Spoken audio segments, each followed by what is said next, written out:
welcome back, folks, to the WP-Tonic show. This week in WordPress and SaaS, we've got a great guest. He's got great knowledge about building a SaaS, about WordPress, and about coaching and business in general. We got Nathan Ingram with us, and he's the person between MonsterContracts. I use his product myself. I highly recommend it. I've got John Locke, my friend, with me. Andrew is in America as we speak in New York, partying hard, listeners. So hopefully he won't be with us next week. We've got Stephen returning next week, Tribe. I know it's confusing, Tribe, but you just have to go with it, won't you? So, John, John, can you quickly introduce yourself to the new listeners? Yeah, I'm John Locke from Lockdown SEO. And we do SEO for manufacturing and industrial companies.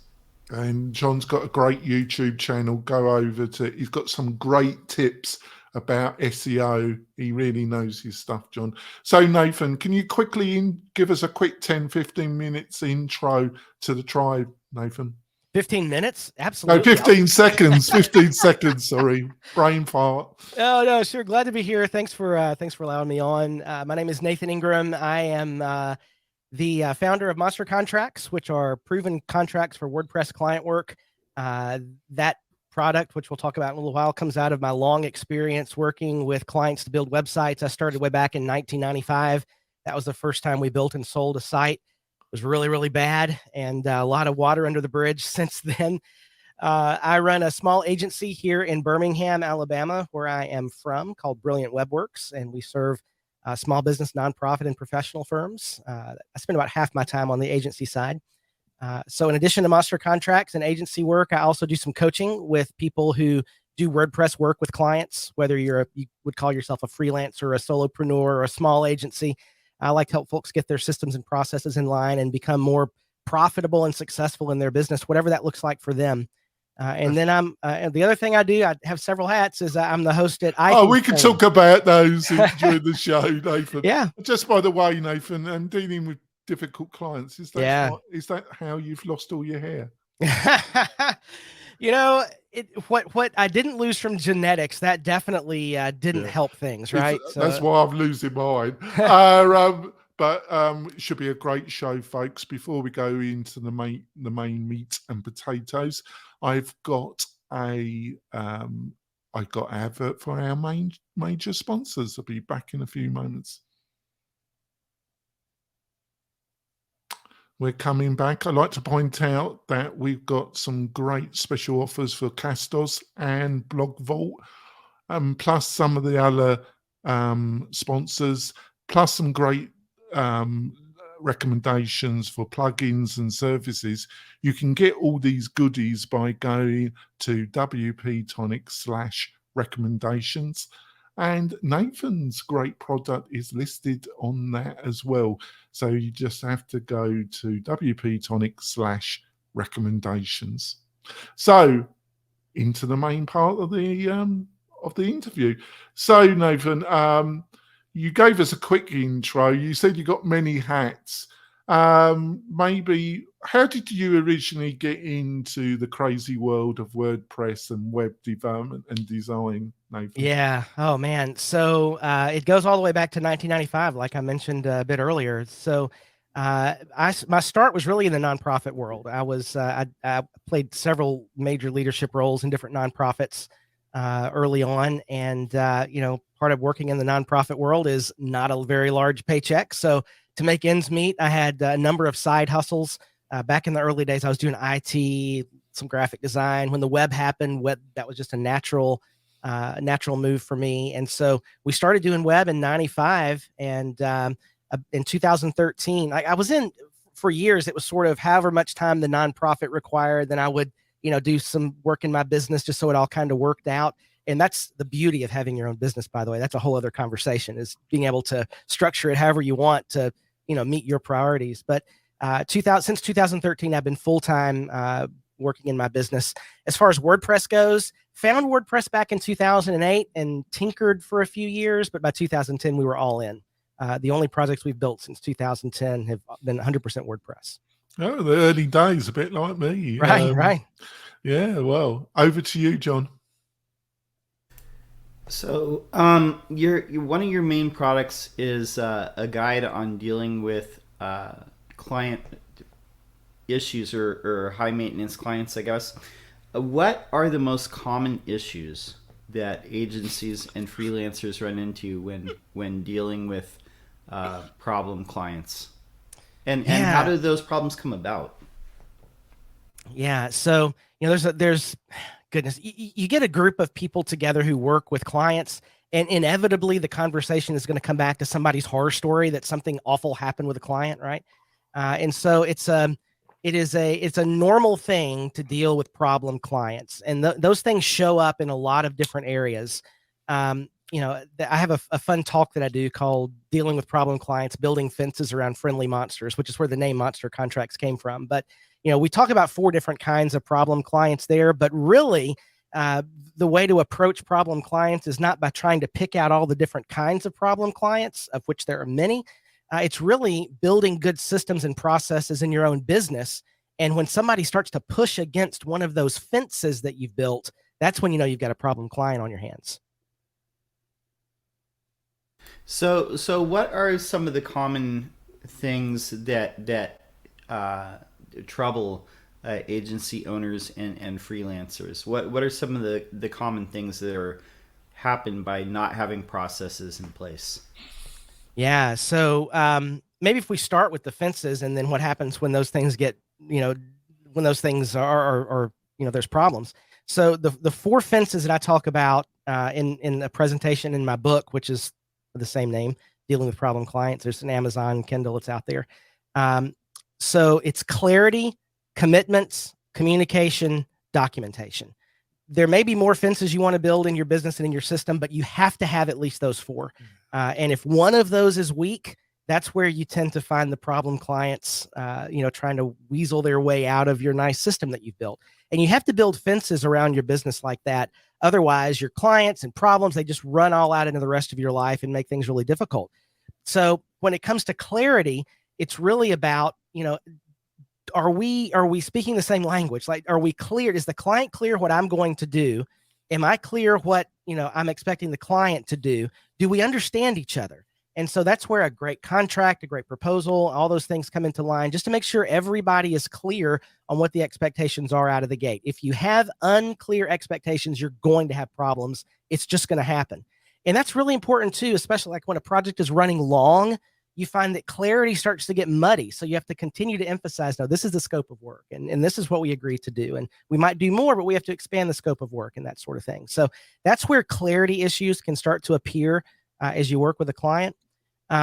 Commitment is the second fence. Commitment is, it used to be in the early days when I was just so thrilled to be able to do something I enjoyed doing and get paid by a client to do it, that like their commitment to me was just sign the check, like, and I'm yours, like I am whatever you need. And that just doesn't work long term, right? Like it just doesn't work. So what I suggest people do, and especially in a coaching relationship, we unpack this, is how do I design a system and systems and processes in my business where there's opportunity for clients to make commitments at key points. Like, for example, if we're building a website, there's a content sign off, there's a design sign off, there's a development sign off, there's a launch sign off. And if you go backwards throughout that process, then it costs money, right? Like we're signing off at certain points. We want there to be a reciprocal commitment. Like, I'm not going to commit a bunch of work to you until you've signed off on the thing before. And, we're not going to start the work until you commit with a deposit and signing our documents and so forth. There's some other nuance to there that we can get into if you want to.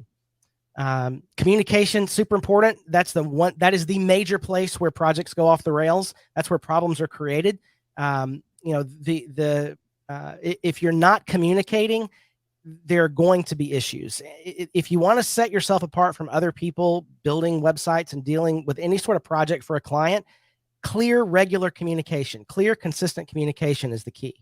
And then last of all, documentation. We've got to keep a record of decisions that were made and things that were done. So if you have one of those kinds of clients that forgets decisions they made 2 weeks ago, and that they told you to go one direction, now they want you to go another direction, you have emails to refer to. Written communication is referenceable. So those are the high points, and I'm happy to dig into those however you like. Yeah, I don't know where to begin with this, because there's so much useful information you've just put in front of us. I just want to put this to you as a kind of secondary story taken over from John. I think most bust-ups with clients are around miscommunication and total mismatching of expectation, right? Exactly. Expectations. Right. But there's two subsets. There's the utter con artist who, well, most of what I've just said happens to what I call virgin clients. Virgin clients that never worked with either a freelancer or an agency.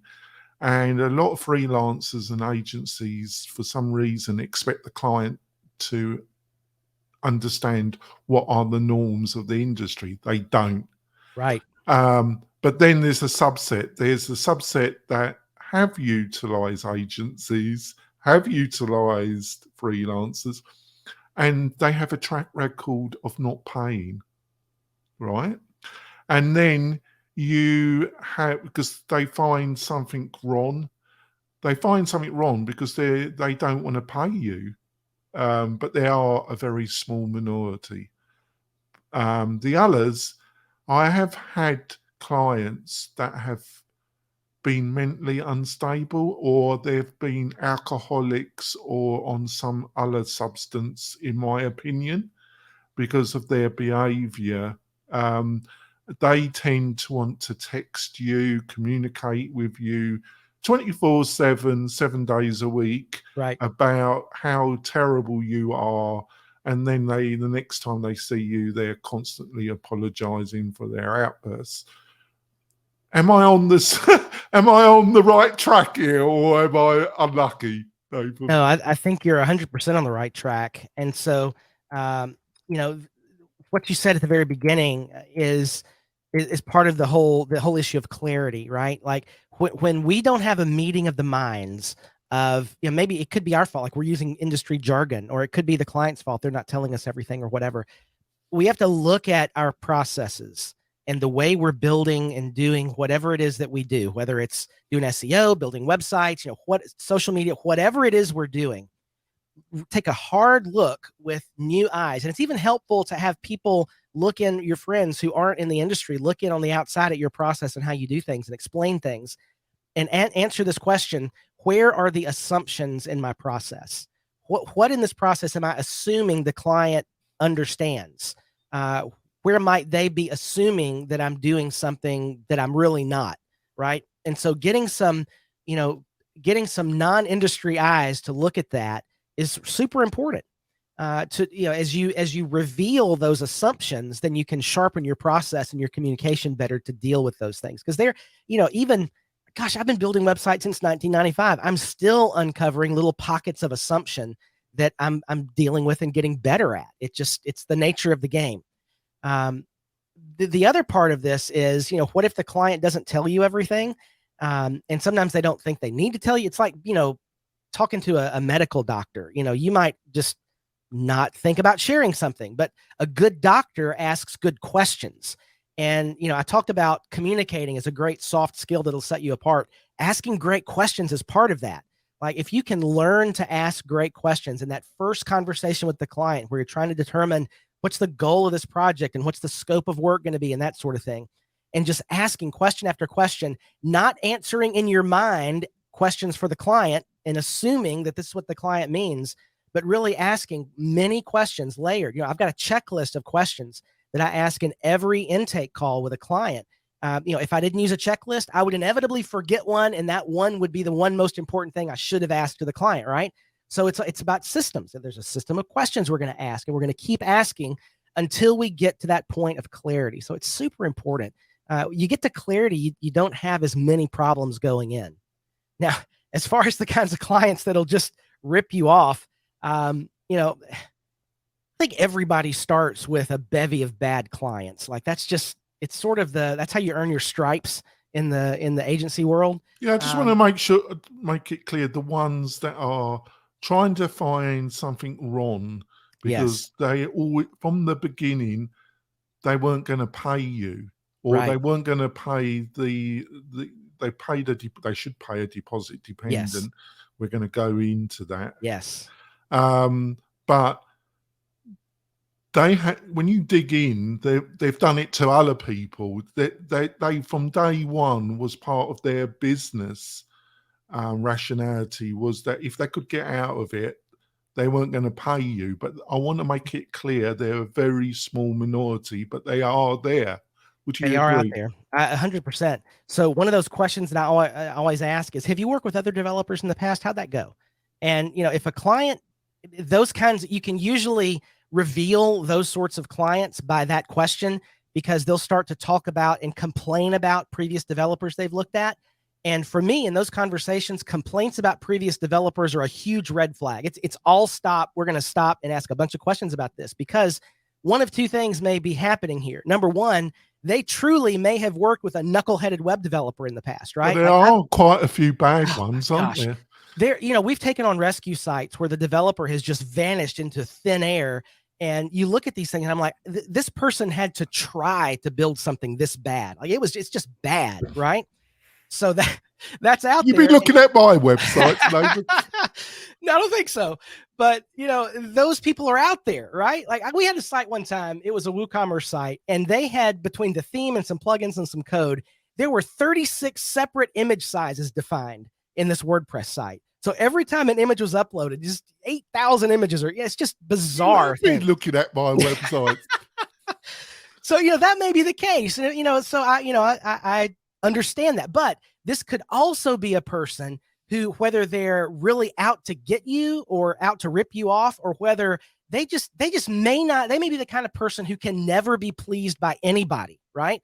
And so if I don't weed this person out, I'm going to cost myself a lot of emotional heartache and a lot of time. That's a whole different subgroup. Oh, it totally is. That's a different subgroup, the one that can be never pleased. Yeah. I'm talking about the one, they're quite rational, but they have, I know people outside the web. That's part of, we had a president. I don't want to be political. Or maybe I am. But he had a track record. It's well known that his track record was not paying subcontractors for doing, and that was part of his business model. There are people out, it's part of their business model. Sure. Yeah. And so the way you protect yourself from people like that, first of all, a lot of folks at the level of agency that I work at, in and mine and with in coaching, we're getting most of our business by referrals, which I wholeheartedly endorse. And you tend not to get those kinds of people through referrals, but that's why you have to have a good contract and you have to have good payment terms. You've got to get 50% up front. And, like some of the language in my proposal in the contract is, once you sign off, that deposit is non-refundable for any reason. And, having good payment terms is critical. Well, just to finish off before I go to our break, what about a very English word, the bonker client? The bonker client through mental, they're odd, got some mental illness, or they're on. I've had two. One was a major CEO, will not name, but I found out halfway through, and it was confirmed by other people, they were a hardcore alcoholic. Yeah. Have you had the pleasure of dealing with one of those? I have some that I would not be surprised if that was the case.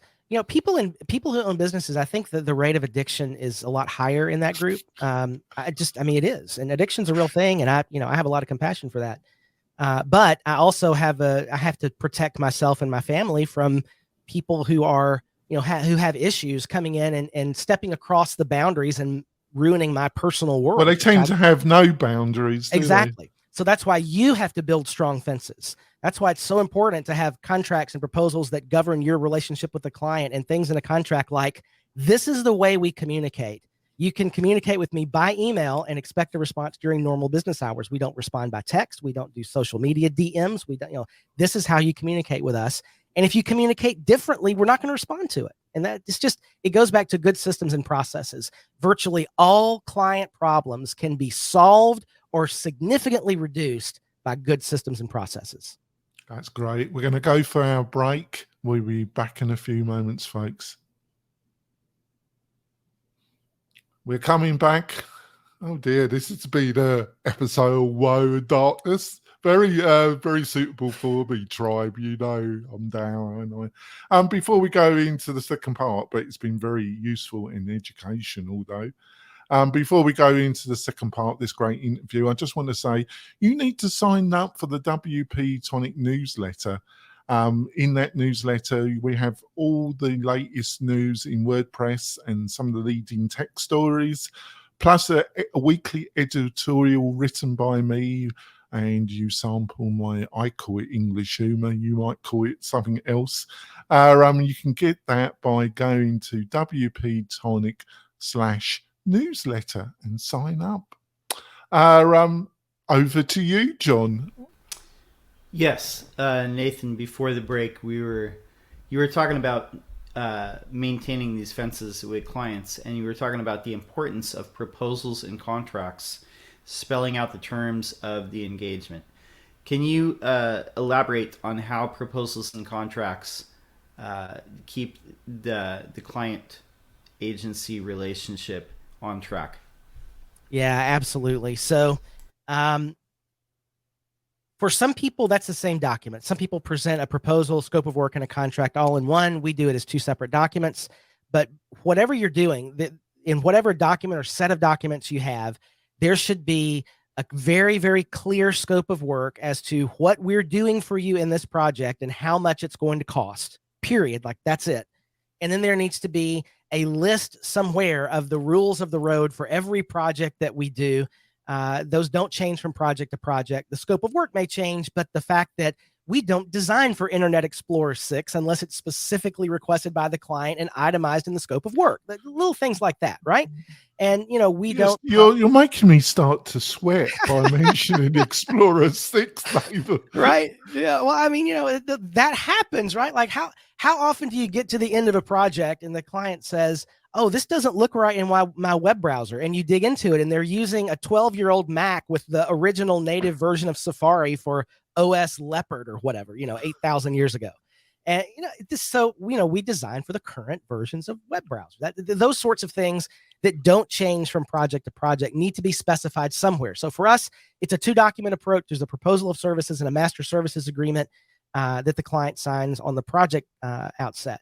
And what that does is, whether they read the full MSA or not, they've at least agreed to the rules, and that becomes the basis of communication. So anytime the client has expectations that you might not get to through a good, thorough series of questions on the intake, in order to avoid arguments, that's why it's so important to have a great contract. Is, if they have questions and that their expectations aren't met, well, this was covered in the master services agreement. So it becomes not a personal issue at all. You can reference back to a document they signed. And, there are some clients that, everything they say has an exclamation point at the end. Their favorite word is now. It's got to be done this way and whatever. And that kind of drama, and that's the kind of problem client I call the drama queen, although that is definitely not gender. Like, I've met plenty of drama kings too, right? It's just always a problem. It's always drama. And the thing about drama, system trumps drama. Like, you refer back, this is covered in the contract. This is what we agreed to on the outset of this project. And it really tends to disseminate that sort of. I've got a quick diversity. tip. I want to see if you agree with this. If you got a client, first of all, email is very useful, but it's a very harsh medium. And if a client communicates with you in a very abrupt way, firstly, do not answer straight away. Yes. Leave it for a day if you can. Secondly, always reply with a question. I'm slightly puzzled by this email. Can you give me more information? Yeah. Help me understand this. Let me understand this. Let me be your friend again. Would you agree with those two things? Do not 100%. answer emails straight away. And Slack is even worse if it's somebody on Slack. For God's sake, don't get Slack lights, as I call it. Yeah. I think, and this comes from after a lot of years of therapy for me personally, but I've learned to pay attention to how I'm feeling. And when an email comes in that raises my ire, like I feel the fire right here, right? Like it just like I'm getting defensive, like I'm ready to fight, right? Boy, you feel it burning in your chest. Oh, listen. How dare they talk to Yes, me this way? exactly, right? And I think anybody that's worked with clients in any capacity understands that kind of communication. If it's a voicemail or an email or whatever, good grief. Okay, I could respond with the best worded, like snide, cutting, win the argument, and that'll be the best email I never should have sent, right? So those are the ones that even if you want to write it out to make yourself feel better, stick it in a drafts for overnight and come back and rewrite it tomorrow morning. Put the letter in a drawer and come back to it, because especially when you're dealing with a problem client, you don't want anything like that they can refer back to. You always want your written communication to be very professional, inquisitive and curious. Like you said, asking questions is such a great disarming tool. And I've even asked clients, was this what you meant when you said this? And so asking questions is a great tool. I'm glad you brought that up. The other thing is, I found, and people have disagreed with me because they say allowing this allows you to increase your charging. I see where they're coming from, but I'd still totally project drift. I think it's best to advise a client to do a minimum viable project, then bidding, even if they agree and it's a really juicy proposal, because I think the longer a project goes on, the more it can go pear-shaped. Yes. And also, that's my view. I think having a stage one, and I'm getting this from a friend of the show, Vito, having a stage one and getting it out the door and getting paid, and then talking to the client about a stage two or a stage three. Because if a project goes longer than it was estimated, as soon as you take a deposit, as soon as you take a check from a client will never take any responsibility for not that, as far as they're concerned. And if you can't keep grips with a project and keeping it onto, it's not their problem, even though they're the one that's not giving the text, they're the one that's not providing the logo, they're the one that disappears, and disappearing for weeks, months, not replying to email, not replying to calls. If anybody says that that's never happened to them, then they're a professional web designer, developer, they're lying. So that's actually one of the 4 client types I describe in my book and in my talk. I call them the invisible man. The invisible man just disappears during the middle of the project. And that's okay, except when they reappear with unreasonable demands to get the thing done. Well, you've had this for 6 months. Well, yeah, that's what they will say. They're the ones that do say that. Yes. So a couple of things on this. You need a great process for dealing with disappearing clients. And so part of the Monster contract and part of my my contract that I use in my agency, which is what became MonsterContracts, is what happens on suspended and delayed projects. And there's very clear things that happen. Now, not only that, but you've got to have a great communication strategy to reinforce this. So, there's a point, there's a kill switch finally at the end of this, where if after a certain amount of time, there's no response, the project is dead, the deposit is lost, we're done. Now, I've never had to invoke that, but it's there to protect me. But you have to have good communication along the way with this. Now, I've got a great friend, Erin Flynn. Erin recommends this. She calls the 3-sentence email. I call it the Friday email. Every Friday, we send an update to our clients of every active project of what's going on, right? It's 3 sentences. It's past, present, future. Past, this is what we did this week on your project. Present, this is where we are in terms of the project completion. Future, this is what we're working on next week. Any questions, just let us know, right? So it's a project status email update. And that's the place to remind the client, we're still waiting on the About Us page text. We're still waiting on the freaking logo. whatever. And by the way, if this project, if we don't get this next week, it's going to be suspended. It's going to be taken out of our production pipeline. And then we'll, when your stuff comes in, we'll put it at the end of the pipeline and work its way through. But there's going to be a delay because you've delayed. But so if you bake in systems for communicating information like that, it happens. It's a beautiful thing.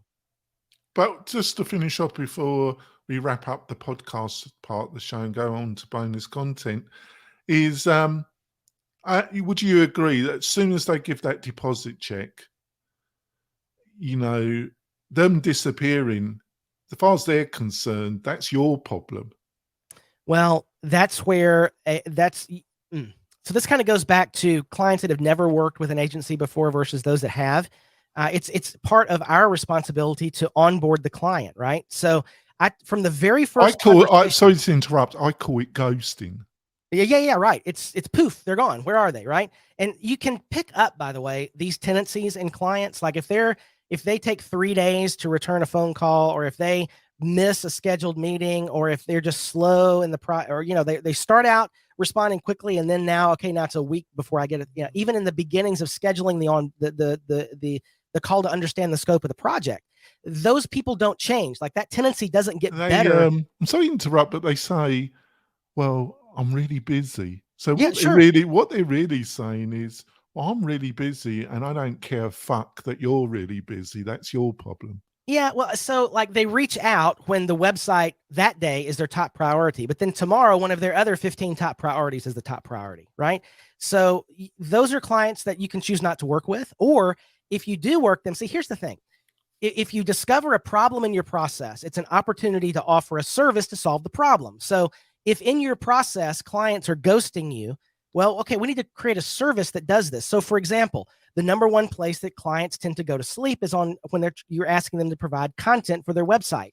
Well, you provide content. I mean, how many projects are we waiting on content for? Good Lord, it happens to everybody.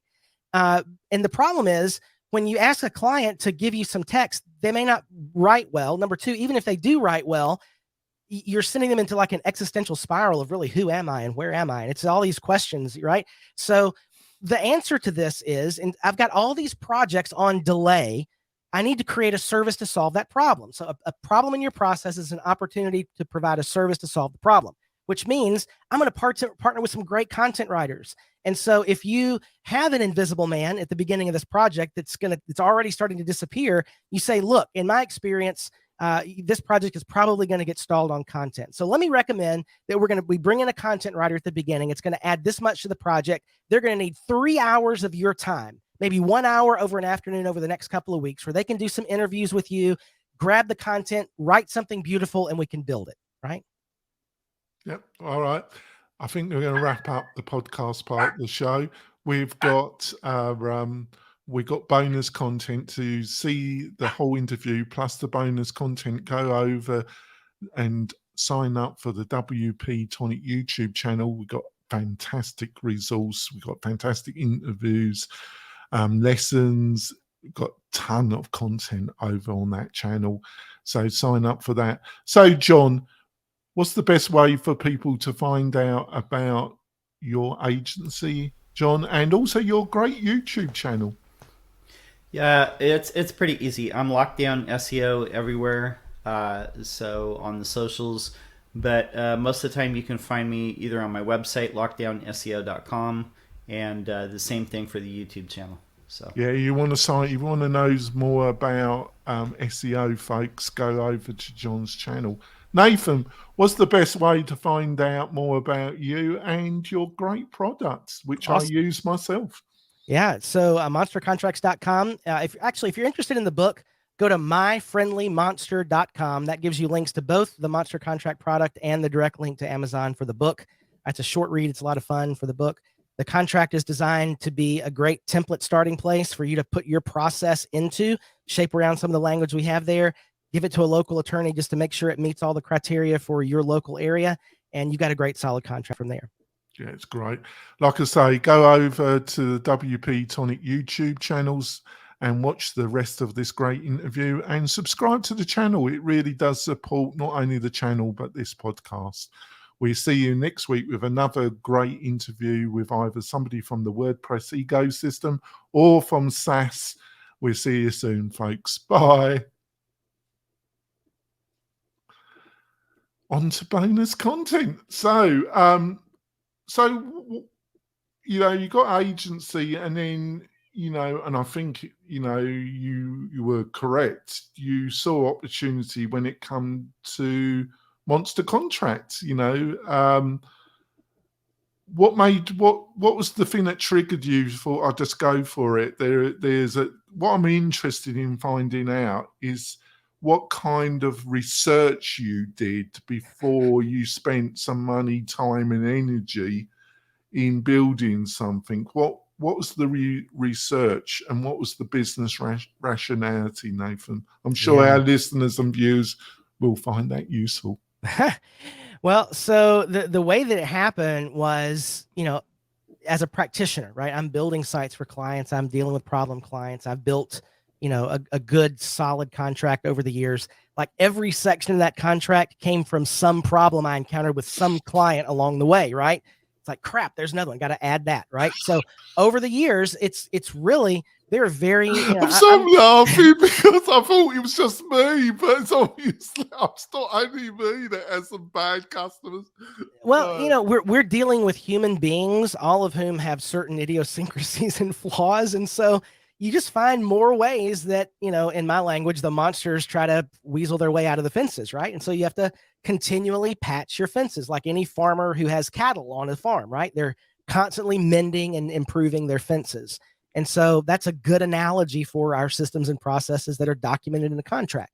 But anyway, so I built this contract along the way. And so around about 2014, I started doing some coaching of other people who, you know, have a WordPress business, building and managing websites, and just trying to be helpful to them. And I enjoy coaching. And so one of the things I realized after, you know, several conversations with people in a coaching format was they didn't have a great contract.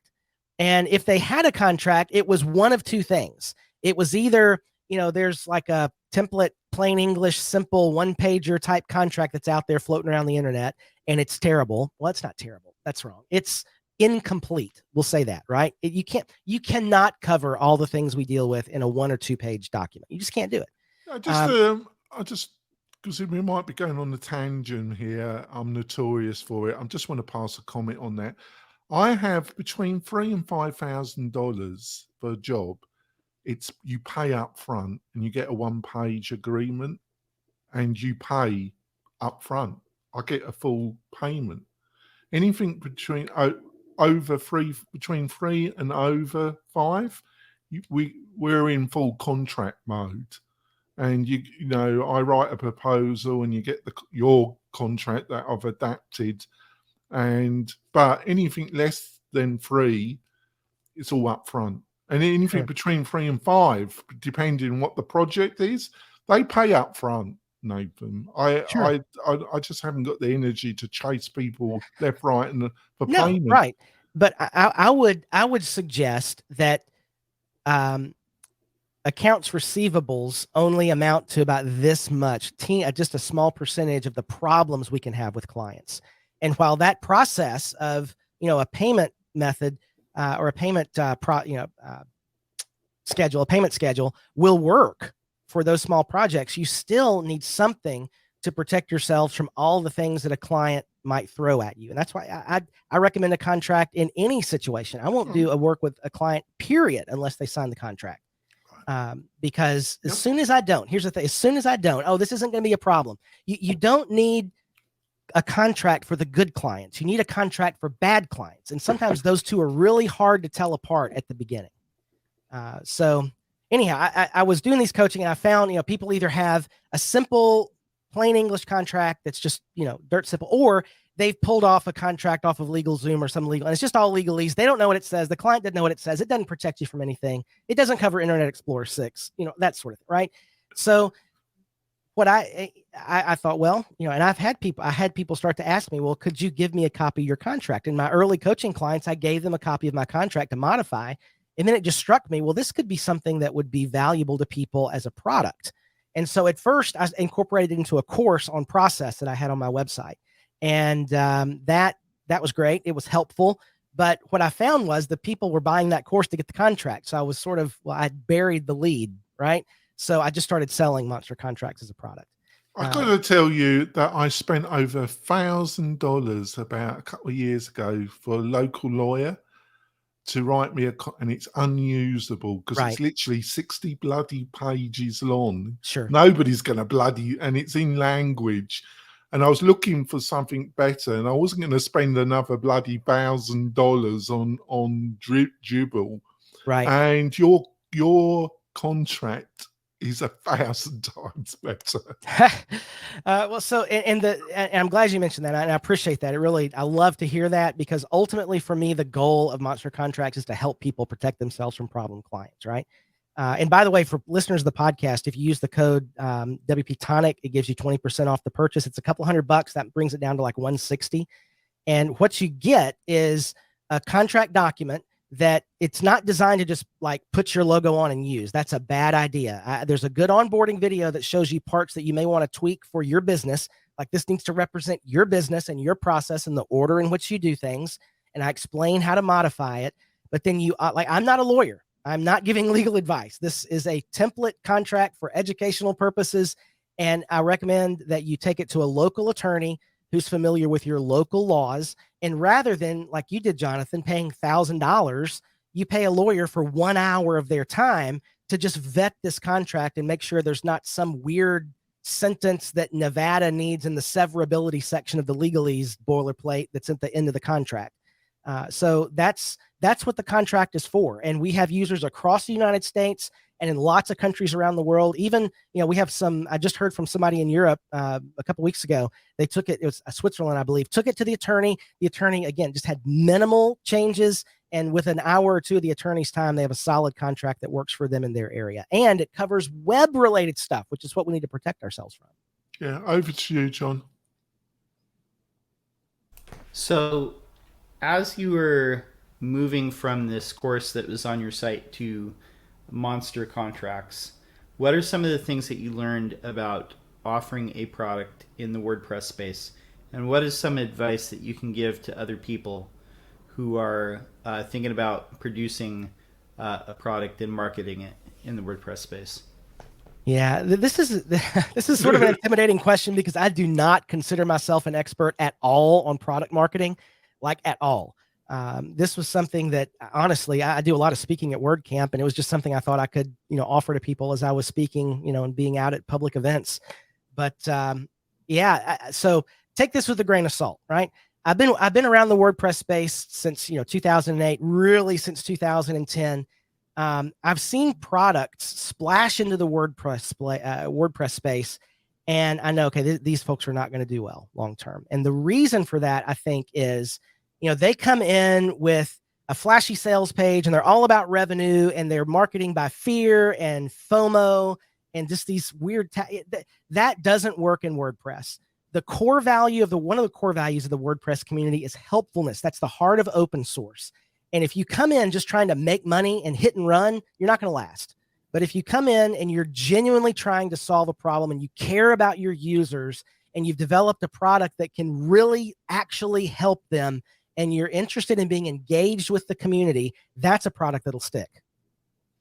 I think it's also linked to why I still do the podcast, because really the podcast has no direct benefit to the actual niche I actually make my living from, Nathan. But I do it to contribute to the community, and it also builds up my reputation and looking for the right word.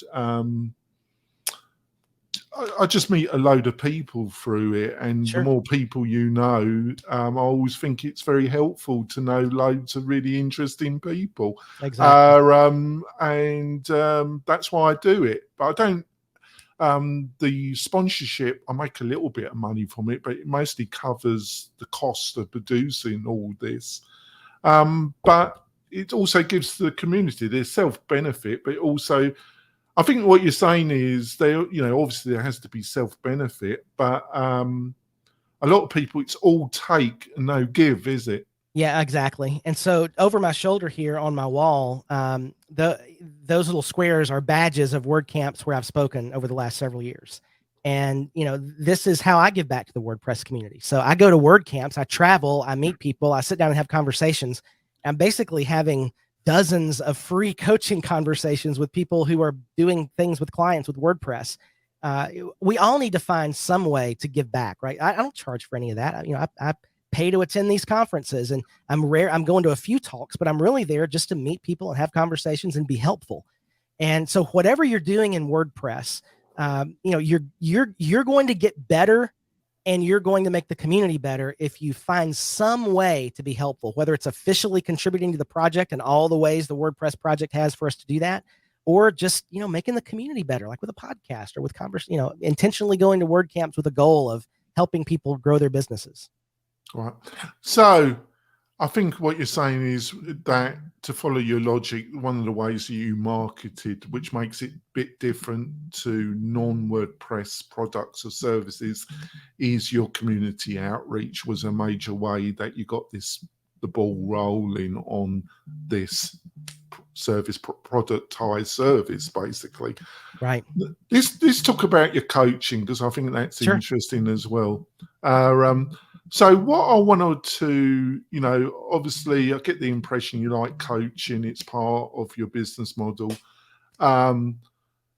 So I would imagine, I'm only surmising this, that, each individual has their own individual mix of problems. But if you're coaching a few people in the same ecosystem, you're probably seeing some patterns. Oh, yeah. Maybe you'd like to throw some light on a couple of these patterns that you see happening with a lot of your clients, and, how they can be looked at and solved. Sure. Wow, that could be an episode of the podcast in and of its own. Yeah, right? I'm notorious. John will tell you I'm notorious. I've got better, haven't I, John? John, have I got better? You've gotten much better at this, yeah. Really. Listen, I normally save these terrible questions for the bonus content part. No, I love it. Like, well, we're talking about things that just like my granddad used to say, they crank my tractor, right? This is exciting stuff to me because, let me just say this. Out with all these southern sayings. Well, I've never heard from the of. South, right? I love them. All right. So, here's the thing.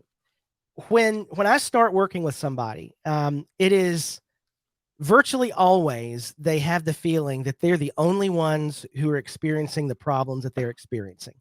And that's why I love coaching in groups. I do one-on-one coaching. It's available at my website at nathaningram.com. But my favorite way to do coaching is in groups.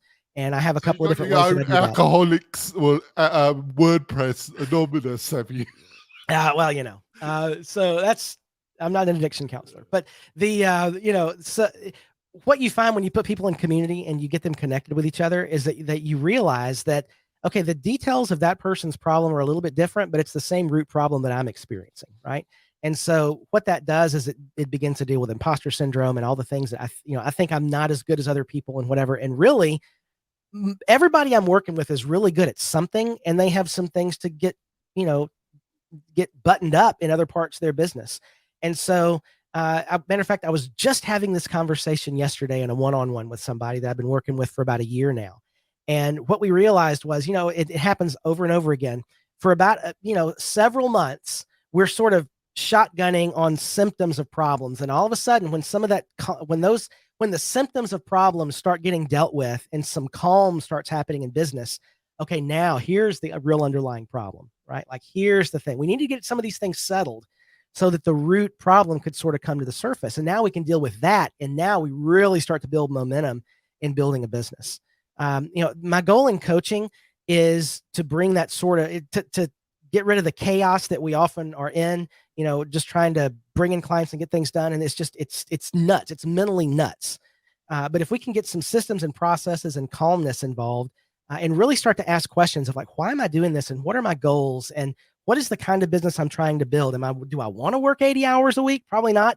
Do I want to work 30 hours a week? Do I want to work 20 hours a week? Whatever that looks like for you, let's design the business to make you as efficient as possible. What does success look like? Is it hitting a revenue target? Is it, I just want to work get as much as I can out of 10 hours a week, so I have enough money to take my kids to Disney every year, or, you know, and to have a great vacation, or are you the primary breadwinner? There's lots of things. Whatever the priorities are. I coached one person, for example, her goal was to get her business buttoned up so that she could take a year off after she had her child. Right. And that's awesome. And we did that. And then she came back into our group and she had another child and she did it again. And so that's what it's about. It's like, what is success to you? And how can we build systems and processes in your business that, you know, get you to that point that you want to be? There's two things I just want to get your input from this.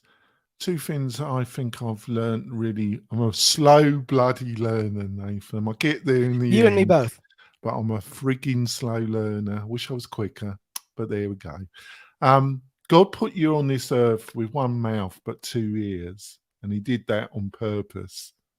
Because I tend to you probably noticed this, Nathan. I've got better. John would hopefully agree. But I just do it for wise cracks now.